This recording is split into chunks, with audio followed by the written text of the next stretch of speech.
from captivity to palace. I want you to know that before you are lifted, God will put you in the school of training and testing. Training and testing. It is very important. Just an example of being in primary 5, you are going to JSS 1. Of course, you're going to go through tests and examination, then you are qualified for the class. Simple as that.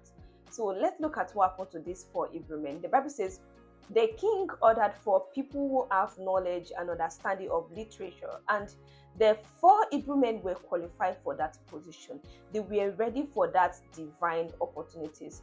The fact that they were in captivity couldn't stop them from being lifted. And you will see in the life of Daniel, even when Daniel got to the palace, they offered him food. He refused to eat the food because he will not devour himself. They tried to stop him from seeking the face of God. He will not stop praying. You will know very well that even in that captivity, they have been praying, they have been seeking, they have relationship with God. The Lord has trained them, checked their heart before they were qualified for that lifting. So that is why God put you in that school. That is why sometimes people feel rejected, they feel alone, they feel lonely, and that time is the time where you need to draw closer to God. You need to allow God to, embrace you with his love, train you, build you up, and then transform you for what is ahead of you. Jesus said to his disciples, I will not leave you as an orphan, for I will send you an helper, your teacher.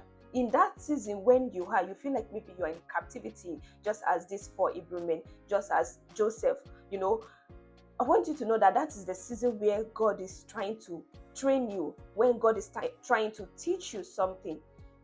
You need to be sensitive. It is not to break you, but to build you up for what is ahead of you. And these men, when they got to the palace, there were so many things, temptation, pleasure, lustful desires, but they stood their ground. You see, when people are lifted, that is when their true identity is being revealed. Because God will work on you. Looking at Shadrach, Meshach, Abednego, the king told them to bow to his God. They refused to bow. They will not bow to the devil. People might be doing some certain things around you, but you will not feel among. You don't want to feel among. You don't want to do what others are doing because you know who you are. You know what God has called you to do. Your focus is on Jesus, on the assignment God has called you to do in that place. Some environment might not be, good, but still you are covered, you're protected. They stay consecrated. They set themselves apart. Because in that captivity, God has trained them, God has, just like Joseph.